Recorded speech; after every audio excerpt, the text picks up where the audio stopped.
Thank you everyone for being here. It's great to have you. I think we'll start off right away, so we get started on time here today. Good morning or good afternoon, I suppose, and welcome to the Riverwood Conservancy's webinar series. Today we're going to give a presentation on moosing with Dave Taylor. My name is Derek Stone. I am the Conservation and Program Manager at the Riverwood Conservancy. And first and foremost, I want to thank you all for being here, as well as a huge thanks to Credit Valley Conservation for supporting our Discovery community programs, just like this one. So huge thanks to CVC for that. Before we get started, I just want to mention that there have been a few more webinars added to our events page on the website. So www.theriverwoodconservancy.org/events. You can check those out now. We also have some on-site in-person programs occurring now. Very excited to get back on the land. And if you are a member of the Riverwood Conservancy, of course, those Discovery events are now free. So if you're interested in that, you can take a look on the website as well. And if you would like to support us in continuing these free live webinars, please consider donating at the riverwoodconservancy.org/donate. Of course, any contribution makes a big difference, and we're always thankful for any support we receive. So thanks so much. Before we get to our wonderful speaker today, I do just want to acknowledge that the land on which we operate is the territory of the Mississaugas of the Credit First Nation and the traditional homeland of the Anishinaabe, Wendat, and Haudenosaunee nations. This territory is covered by the Upper Canada Treaties and is within the lands protected by the Dish with One Spoon Wampum Agreement. Today, this place is still home to many First Nations, Métis, and Inuit peoples, and we are grateful to have the opportunity to both live and work on this land. So today we are very excited to have one of my favorite speakers, Dave Taylor, here with us. Dave Taylor is a wildlife photographer and the author of more than 40 books on wildlife and ecology. His most recent book, Black Bears, A Natural History, his second edition, is available now. Dave also focuses his efforts on producing educational videos and material about wildlife for both the public and to support school curriculum. He has traveled throughout the world capturing nature with his camera, and he frequently visits Tanzania, where he guides wildlife safaris. Dave taught science and geography for more than 30 years and nature photography at Humber College for more than 25 years. And today is a consultant for the Riverwood Conservancy, and we're very lucky to have him. If you have any questions for Dave during the webinar, please feel free to pop them into the Q&A section. And if you have any comments, you can pass those right into the chat bar. If you're watching from Facebook today, you can always check the comment section there, and we'll make sure that we pass on any questions you might have. So Dave, without further ado, I just want to thank you again for being here today, and I'll hand it over to you. Thank you so much, Derek. I appreciate that. And I'd like to welcome everybody to the talk. I'm going to take you moosing today, and the best way I know to do that is to actually virtually take you moosing. So I prepared this video that we're going to show, and we'll get it set up, and then I'll come back and answer questions. So, right. Derek, you should be seeing the video screen. Is that correct? You got it, yeah. All right.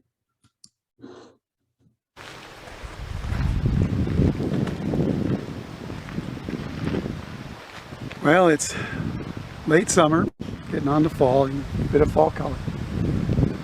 Now's the time to think about going moosing. It's something I've done every year for a number of years. Head up to Algonquin Park, see what we can see. Now, unfortunately, moose numbers have dropped off quite a bit, so we may not have any luck this year.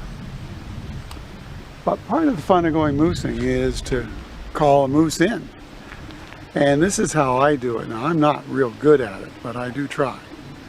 So what I do, pinch my nose, then I'm going to make a sound and then a deeper sound, and we'll see what we get.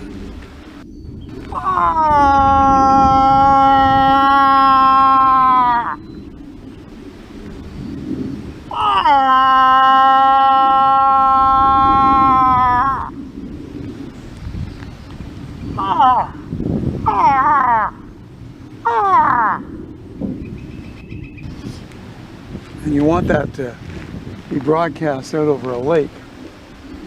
You choose open areas like this because moose are forest animals, so they use their ears to locate each other, and the sense of smell, and also some sight. So a bull comes out in an open area like this, his antlers are going to flash white, and the cow's going to be able to see him.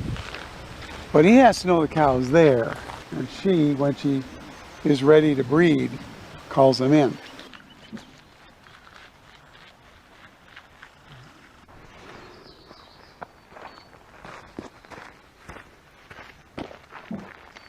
So it's a beautiful fall day, and it's just towards the end of the rut. So we're going to try and call moose.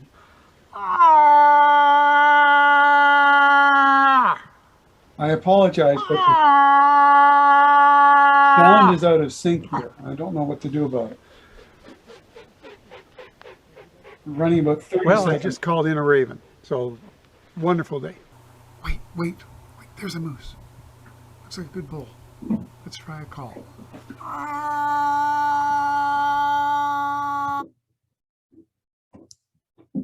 And one of the things I think is interesting to think about as you get out in the woods and start looking at a nice fall day for moose. I skipped forward, I apologize. How did the moose get here? What's their backstory? The first thing you need to know is that moose are a member of the deer family. Like all deer, they have antlers. There are 5 types of deer in North America: the white-tailed deer, the mule deer, the caribou, also known as the reindeer in Europe and Asia, the wapiti or elk, and the moose. The moose is the largest.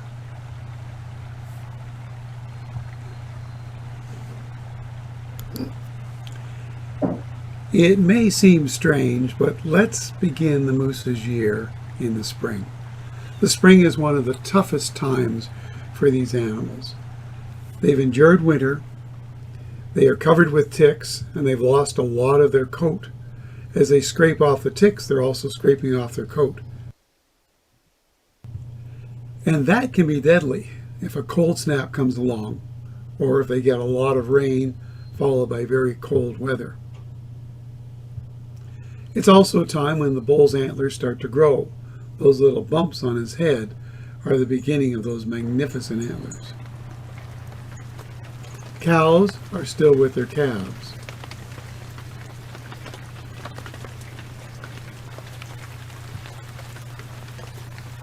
This cow probably gave birth to twins, but only one has survived. And my apologies. It scraped off most of its winter coat.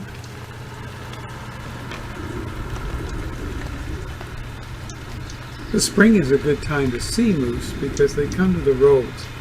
Salt that was used to keep the roads free of snow,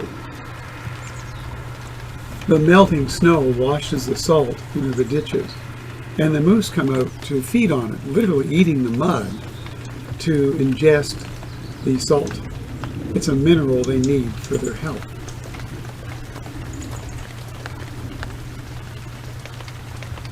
Moose moms are pretty defensive of their calves. They've been known to chase off wolves, even people. But this calf doesn't know that it will soon be chased off itself. Her mom is expecting, and soon she'll go off on her own to give birth. The calf has to have learned in this last year everything it needs to survive, and she probably will.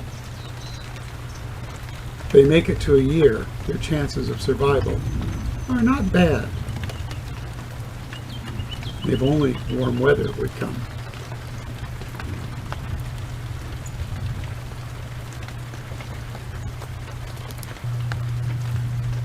A few years ago, I was fortunate enough to come across a cow that had just given birth to a calf.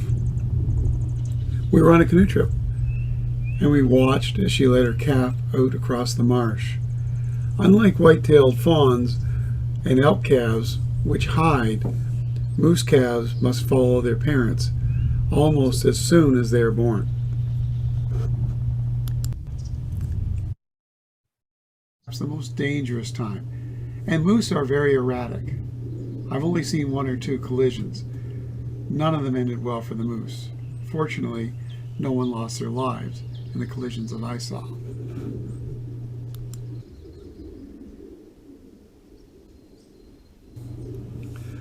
Calling moose is really a fall activity, but moose viewing in the spring can be excellent because moose in the spring and the summer feed on water plants, and they can dive 3-4 meters down to get them, which is pretty impressive.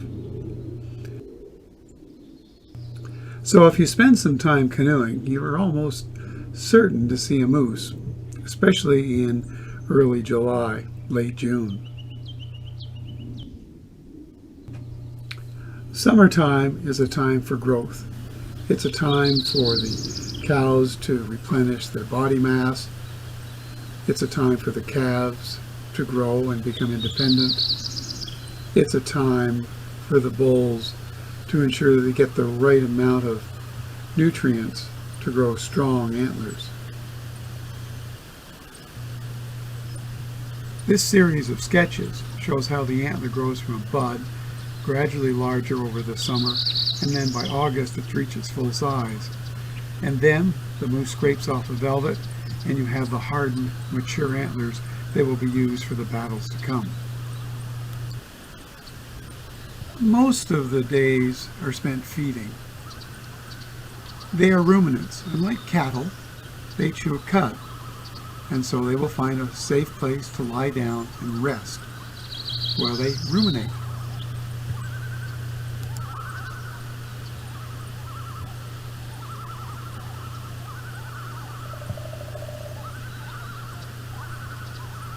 As summer traffic increases, the moose become harder and harder to see. They don't like hot weather, and so as the summer progresses, they will take to the forests or the high country to avoid the bright sun and the hot temperatures.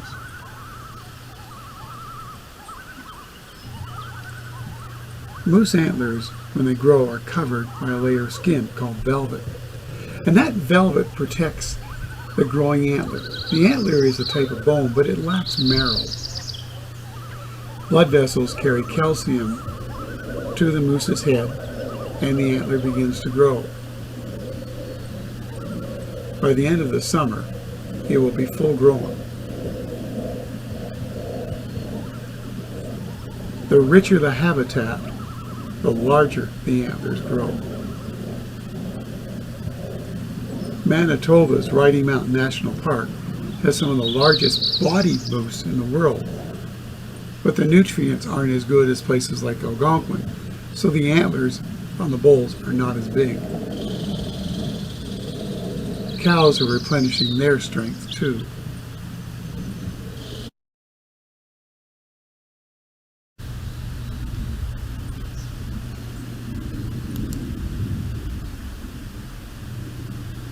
By August, the antlers are nearly full grown, and it is time for the rut to begin. If you're looking for moose, you want to look for moose tracks. That's the first clue that there's one around. And learning to follow the tracks is a skill that you might want to develop. Bull tracks often have the dew claws showing, where cows' tracks don't. And a calf track is much smaller. You'll often see calf tracks, which are much smaller, following their mothers. But look here. That's a wolf track. You don't see that very often, a wolf following a calf moose. I wonder how the story ends. The droppings of moose in the fall look like this. They're dry and solid. They're saving moisture. In the summer, the moose's droppings are moist. Look something like cow droppings. The rut begins when the bulls scrape off the velvet from their antlers. The tattered skin hangs down. Often the antlers. Size matters. The bigger the antler, the more attractive the bull is. Still, the little guys hang around hoping they might too get lucky. The size of a bull's antler tells the cow something about the bull's age. Mature males in their prime tend to have the biggest antlers in the population, but it also tells them about this animal's success. hasn't been able to get out and get enough food. In many species of ungulates, the males will go off on their own and they will go into more dangerous areas where they're more exposed to predators. But they're also getting higher quality food. The females stay closer to safe areas where the food may or may not be as good.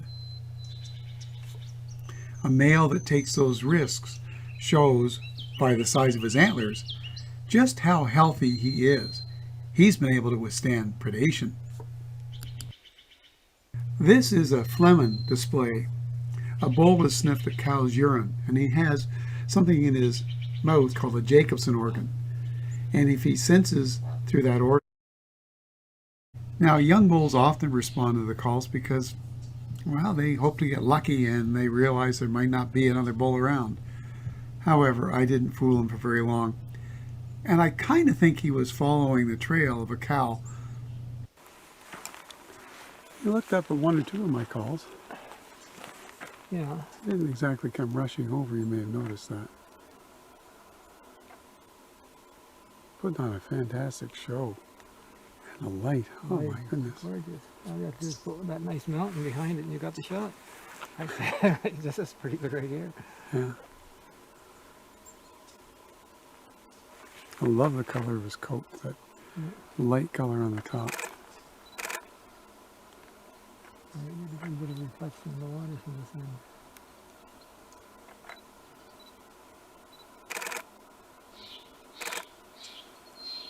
Oh, that's a nice color. Mm-hmm.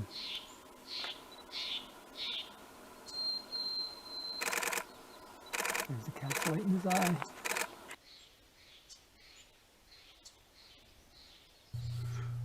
Of course, it doesn't always happen like that. Sometimes you see the moose maybe beside the road and you get the back end of it going away. That can be very frustrating. And yet, somehow it is still spectacular. In Ontario, at least in Algonquin Park, the rut is pretty much over by the 1st of October. They'll continue to seek each other out, but they're not as likely to come into calls. It's just pure luck if you get to see them. Although you can improve your luck if you know where the moose are going to hang out. Look for them in the spruce forest. Look for them in the hardwood forest up high. Look for them along the side of the roads when they come down to feed. You might get lucky.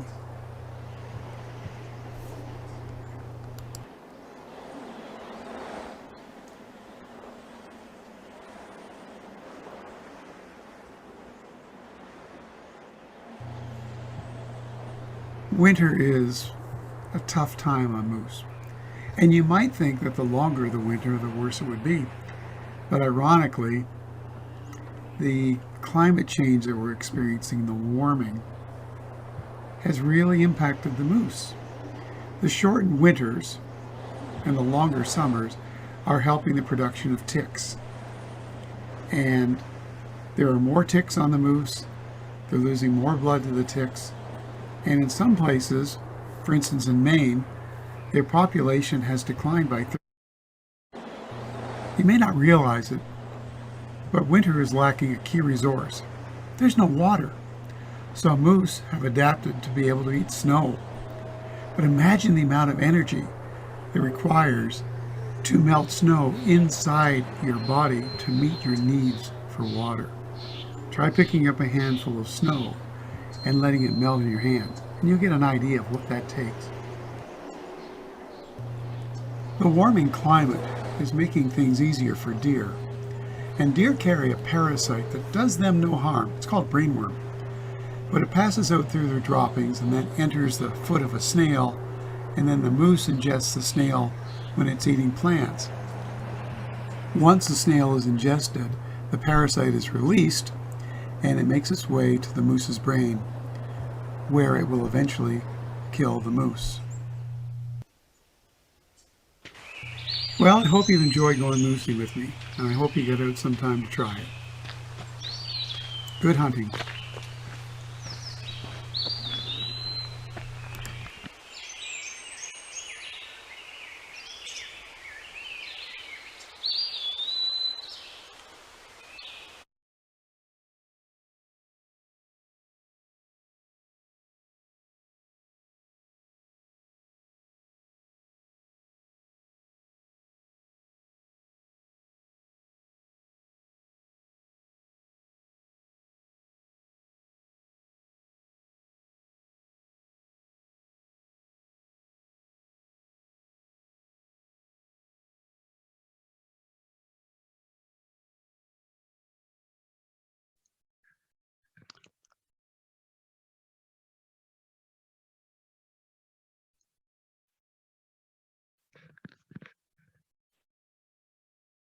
Oh, sorry, Dave.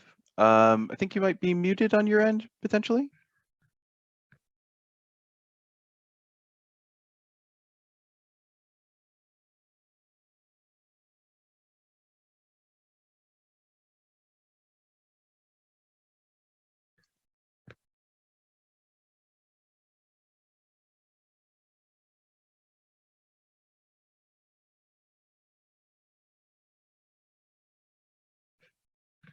You there, Dave?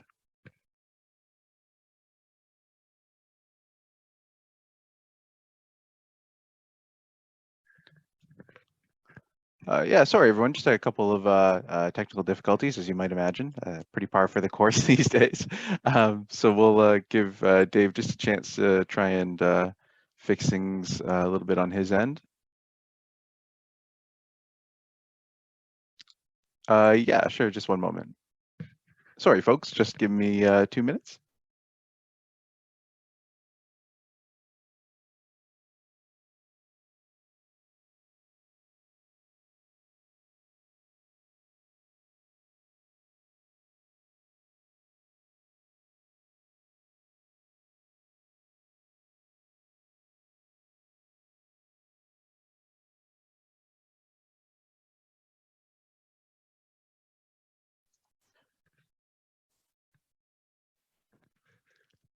Hey, everyone. I think Dave's just going to try to fix a couple things on his end, and I think he'll be right back, and we'll see if that does the trick. Hey, Dave, how are you?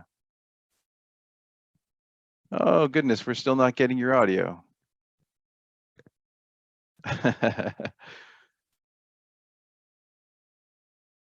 Okay, I think he's gonna move over to a different computer and see if that works on our end. Sorry about that, everyone.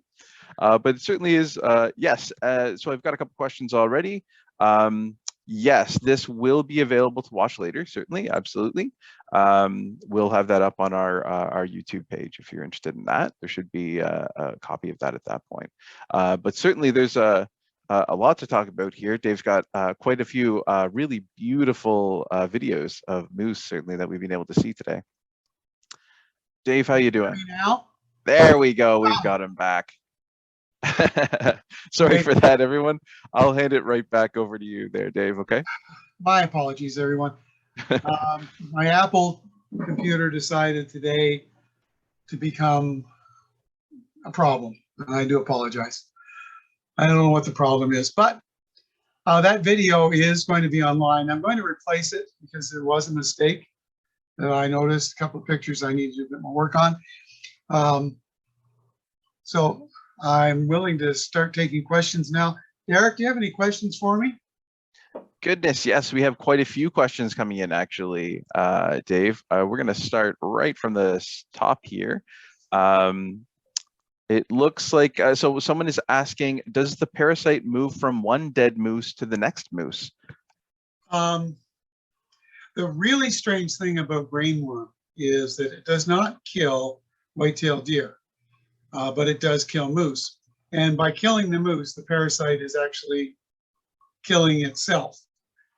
Diseases like, or viruses like COVID and this parasite brainworm, they rely on having a host, and the host has to be alive. So if they kill their host, they're in effect killing themselves as well, which is why animals eventually develop immunity to things like those, like hosts. And we would eventually naturally develop an immunity to COVID-19, but it would probably take, a generation or two to do it. The thing with the brainworm is it evolved with the white-tailed deer over a period of 3 million years at least. Well, moose is a relatively new arrival in North America, and in Ontario and south of the Great Ice Fields, it's only been in North America for about 11 or 12,000 years, and it just hasn't had time to adjust. And then we get these fluctuations. So white-tailed deer were never found in Algonquin Park. When the logging industry came in and they got rid of the predators, the deer moved into Algonquin Park, brought the brainworm with them, the moose disappeared. Then in the late 60s, early 70s, the moose population rebounded because there was greater snow. The deer couldn't tolerate it. They left the park. It's hard to see a deer in the park. And then the moose were in an area that was basically free of brainworm. Warming climates have brought the deer back into Algonquin Park with the result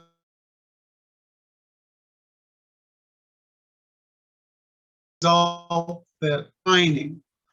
It was going to decline anyhow because they were in paradise for a while, but it seems to be declining naturally now because of the reintroduction of breeding. Does that sort of answer that question? Yeah, that's an excellent answer. Thanks very much, Dave. We have another question here, and I think the audio may have clipped off at this particular part, but someone's asking, what exactly does the organ in the male's mouth do in terms of him interacting with the female?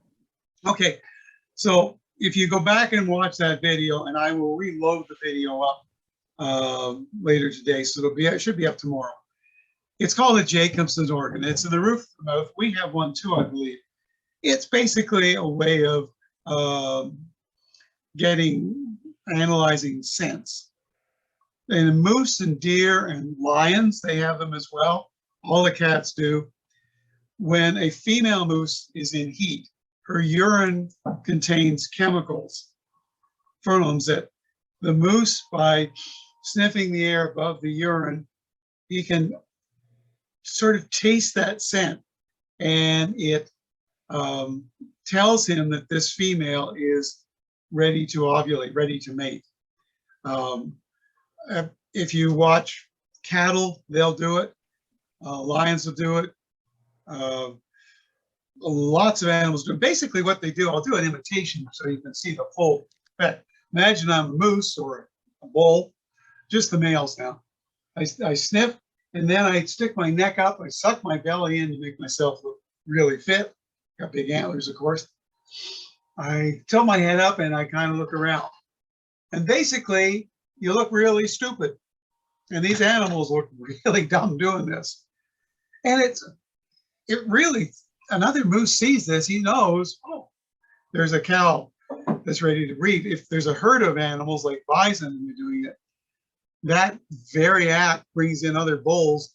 And that's when you know you've got a pretty good chance of having some action, a fight going on. So it's called a phlegm. It is found in a lot of species. Our species is not as in tune with scents as, say, a moose is. Moose and elk and deer, when a moose is rutting, he will scrape a patch out, and then he'll urinate in it and he'll roll in it. And just about every member of the deer family does something like that. It is to perfume their body, so their scent is just going all over the place. And cows love it. I can remember once I followed a bull moose into the woods, and he had a cow with him. He did this thing.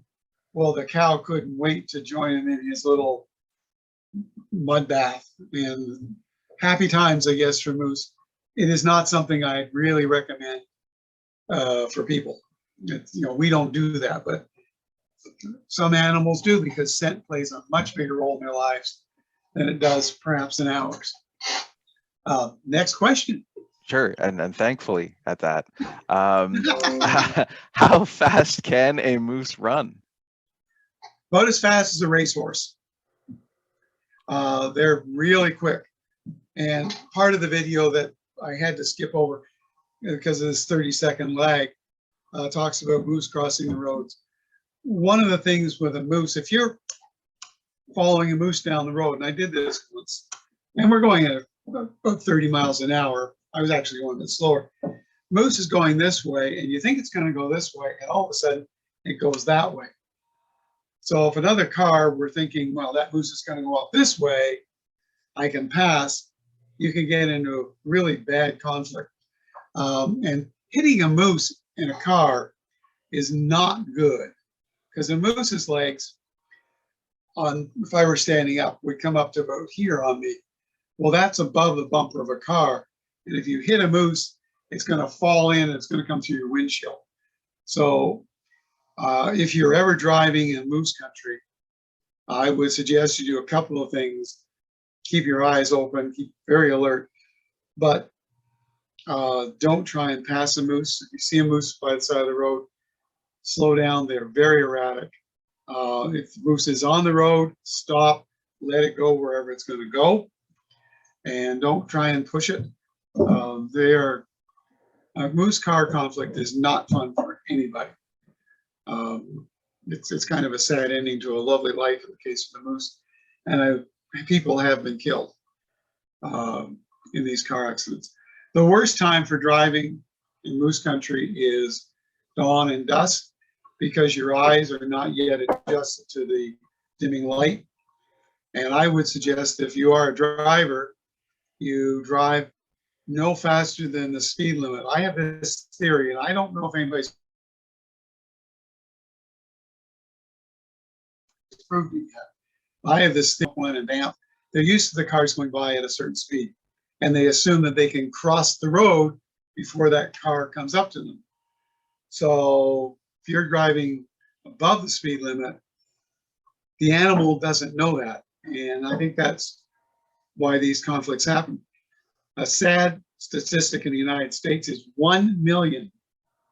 That's 1 in 6 zeros, million animals, large animals, die every day on the roads in the United States. And then you can add thousands more from Canada. And that includes moose, deer, raccoons, wolves, dogs, cats, large birds. It's an amazing statistic. Wow. Yeah. Yeah. That's incredible that they would be sort of evolving in a sense based on our kind of habits in terms of speed on the road. That's incredible. We do have a question here kind of related to that. Are moose friendly towards people, and have you ever been charged by a moose? Any close encounters? Yeah. So people can be. My son-in-law reads a book called the Darwin Awards, and it's about people who have gotten hurt or killed doing incredibly stupid things. And I've been out west. I've seen buffalo. People try and go up and pet them. I've seen people approach moose. A moose might be used to people because it feeds on the road in the spring, but it doesn't mean that you can pet them. And I've seen people go up and try and pet a moose. It's not going to end well. Usually the moose will move off and everybody loses an opportunity to see it. But if you get too close, they can kick out. And there was a video several years ago. A moose had gotten trapped in a snare. Its back leg was tight. And a bunch of naturalists, natural park people came in to try and release it.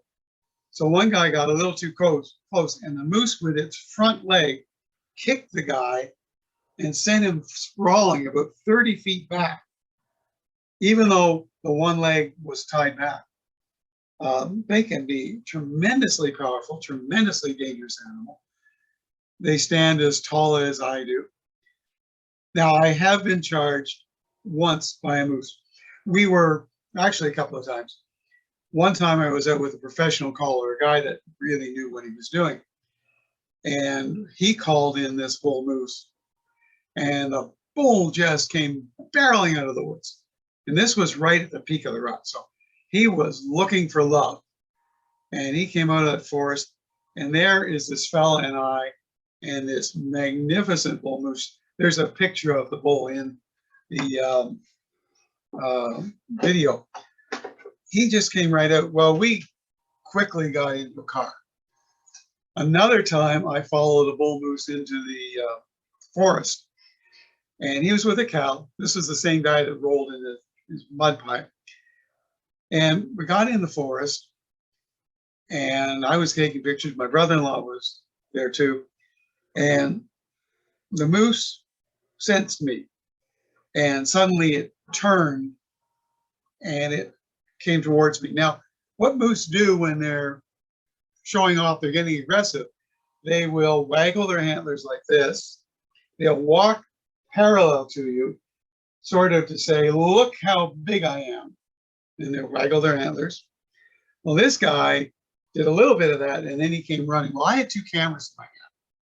So I grabbed my cameras, I stood up like this, and I yelled at that moose, "Don't you come any closer." And the moose stopped, because suddenly he was seeing a nearly 6-foot guy standing there with his hands out and his cameras up. And the moose didn't know that I have absolutely nothing behind me. I don't have another pair of legs behind me and a great big backside. I just got what I got. But he can't tell that, so he stopped. And I moved like this, and I yelled at him, and he went like this, and then he kind of walked away. And then he and I did this little dance. He'd take a few steps, I'd take a few steps. He'd take a few steps, I'd take a few steps. And we were sizing each other up. And then he left to go into the forest. A couple of times I have come into the woods looking for moose, and I've been looking around and standing there, and then I looked, literally, this happened twice, down at my feet. There was a cow and a bull moose about 5 or 6 feet away.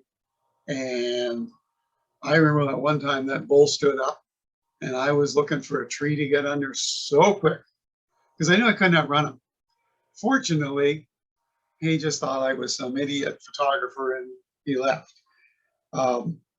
You can bluff an animal once or twice, but don't do it again. Like if you get in a situation like I've described, as soon as you get out of that situation, you leave that animal alone, because they're going to figure out that you are just a stick and not a horse-sized animal, and that can change your whole relationship.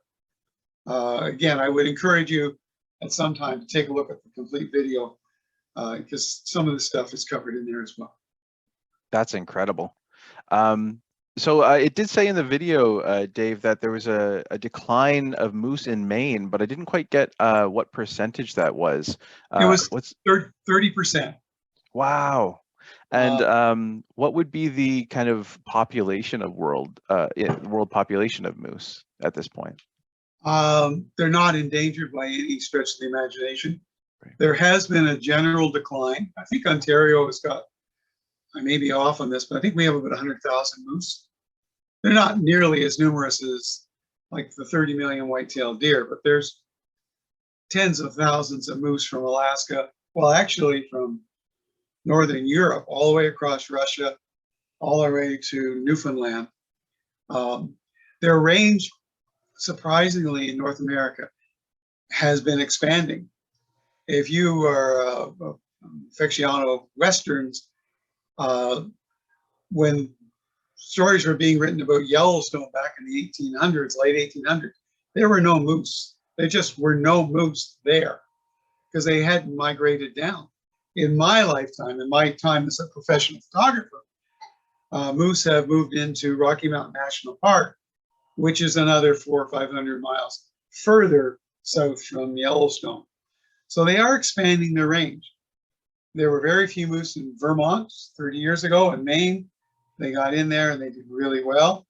You get these ebbs and flows, and a lot of it's climate driven. Deeper snows favor moose over white-tailed deer. The deer disappear, the brainworm disappears, the moose can do well. So it's a really dynamic species. In Europe, it's called an elk. In North America, it's called moose. And an elk is a wapiti in North America. That's a real name. The reason for that is the Europeans came over and they were familiar with a big deer that they called elk.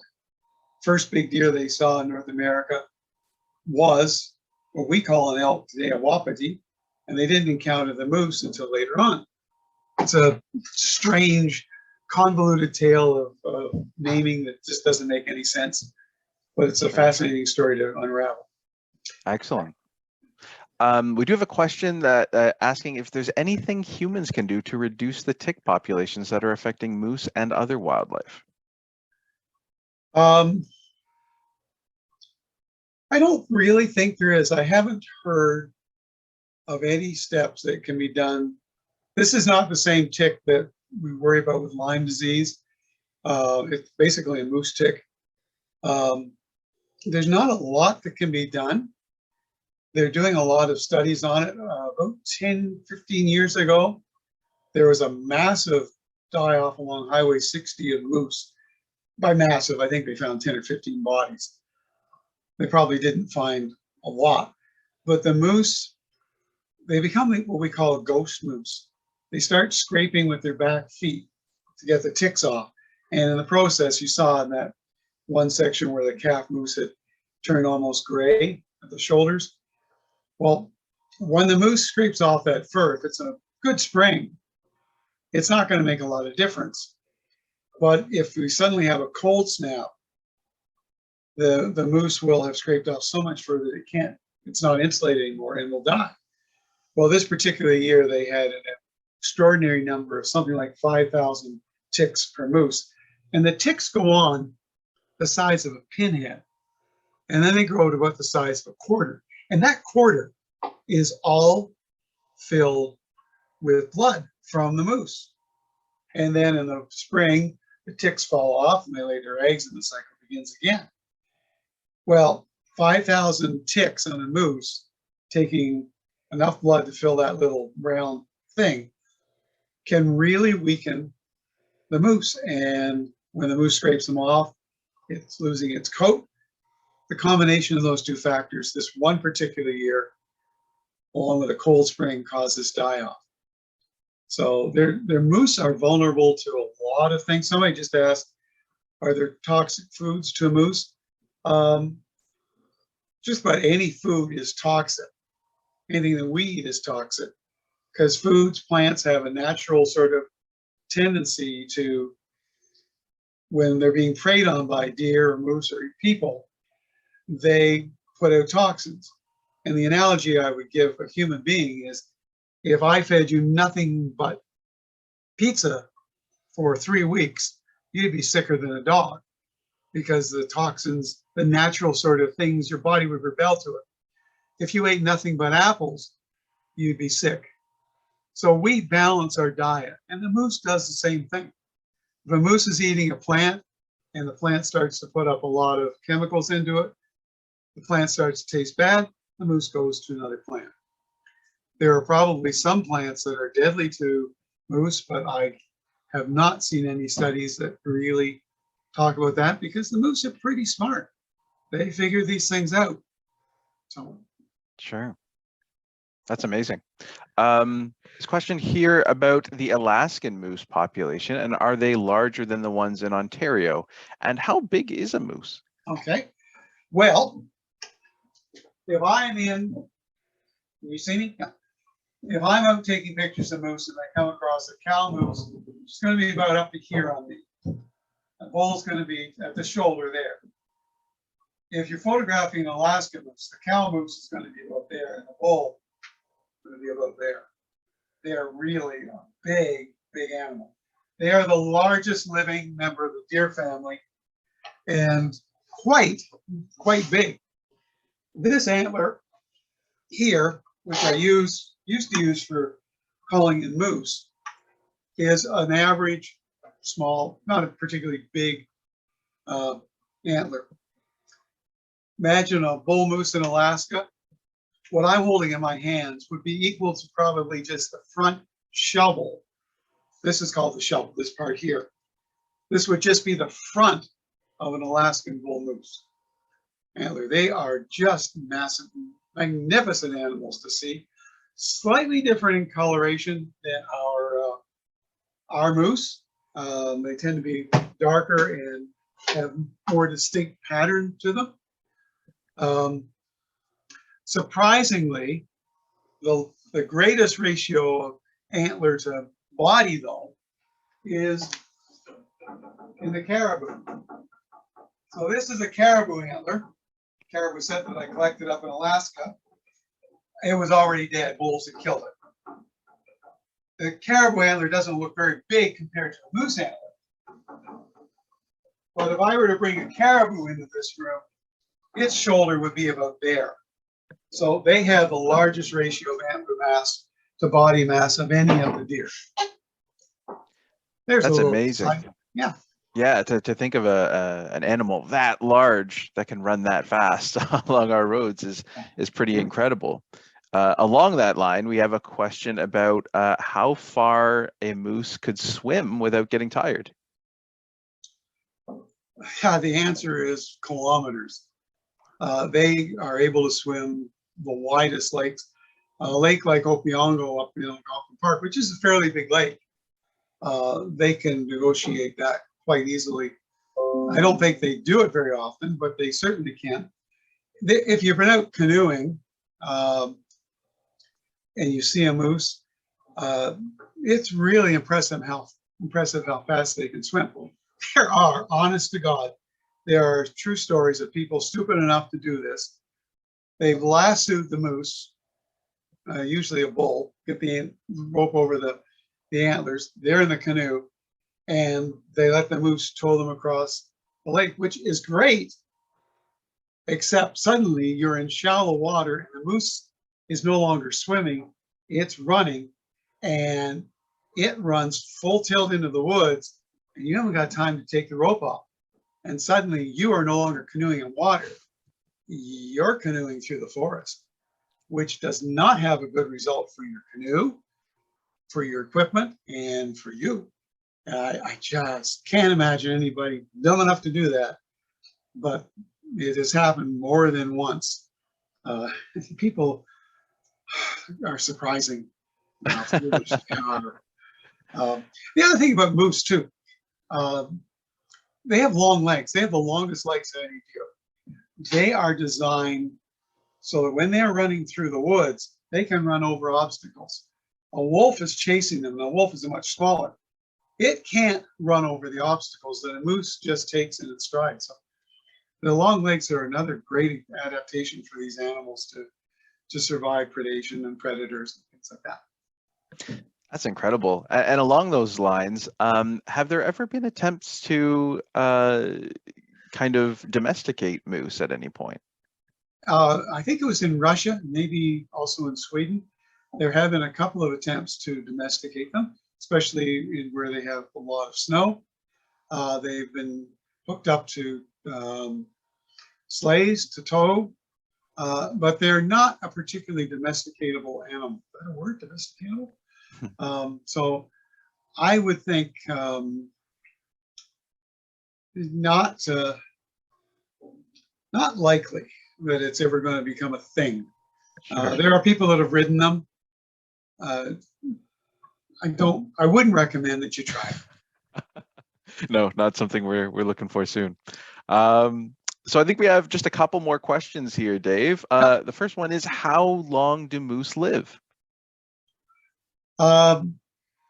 If they survive their first year, they will probably do reasonably well.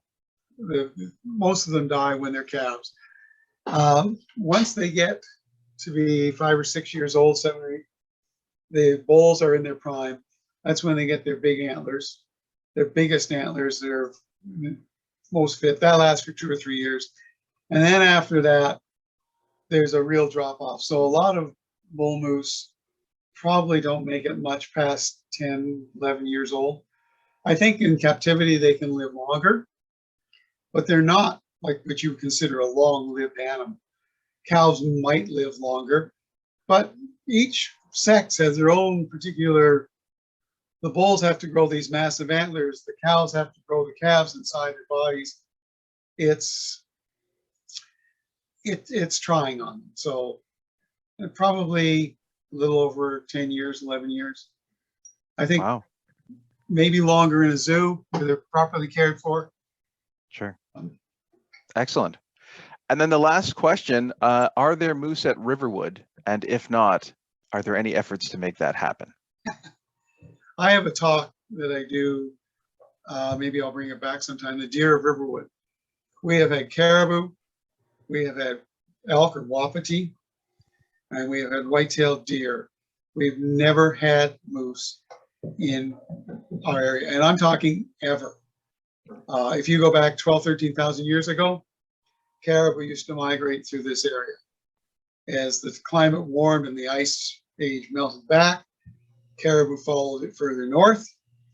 Caribou would have been found in Algonquin Park apparently in the late 1800s, I think, but they're certainly never in my lifetime. Elk were here probably in the 16, 17, 1800s. They were quickly shot out from the east. They were never very numerous. They were brought back into Ontario, and there's a possibility that elk might one day once again repopulate parts of Algonquin Park. At least the booklets from Algonquin Park suggest that's a possibility. And the other species, white-tailed deer, have been here for a long time. But moose never made it here because they're relatively recent arrivals. I think there have been moose seen in Scarborough, but what happens, the reason we get a moose showing up in Scarborough, and we might eventually get a moose showing up here, who knows? When the brainworm starts to grow, it grows on the outside of the brain and it starts to put pressure on the moose. And the animal becomes very disoriented and it starts wandering around and goes places it shouldn't go. And the moose that showed up in Scarborough a few years ago, that was a case of that. But no moose, I think that's the closest moose that's ever been to Riverwood, and that was a one-off and it did not survive.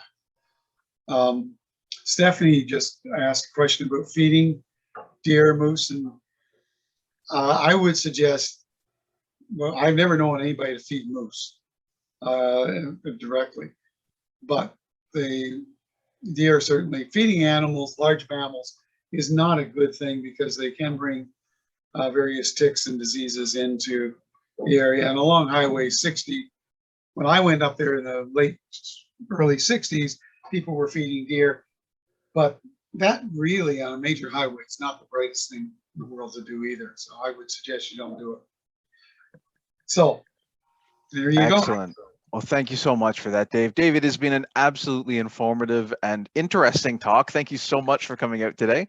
And thank everyone else so much for being here. It's been a pleasure. I hope people learned something new. I'm sure you did. And hopefully we'll see you out at our next webinar. If you have any interest in taking a look at what webinars are coming up, you can always check that out at the riverwoodconservancy.org/events. Dave? I have one more thing I'd like to add. Well, two more things. First of all, if you're a teacher watching this, we have some tremendous programs that are available where our staff will do virtual programs or even hopefully in the near future, live programs. So do take a look at what we're offering. And part of the video I did not show, and I wanted to show it, was an acknowledgement to my grandfather, Jim McMartin, and my uncle, Jack McMartin. When I was a kid in school in grade 7, 8, and 9, and probably a few years after that, in the fall, my grandfather and my uncle would always go moose hunting. And I wanted so desperately to be able to join them. I never did, but that's where my interest came from. And I just wanted to share that acknowledgement to them because it was a really important factor in my life. And hopefully we all have uncles and grandparents that are influencing our lives as well. So that's really meaningful. Thanks very much, Dave, for saying that. Thank you for letting me do that. And thank you everybody for coming. Thanks very much, everyone. Have a wonderful week, and we will see you next time. Hi, take care. Are you still there?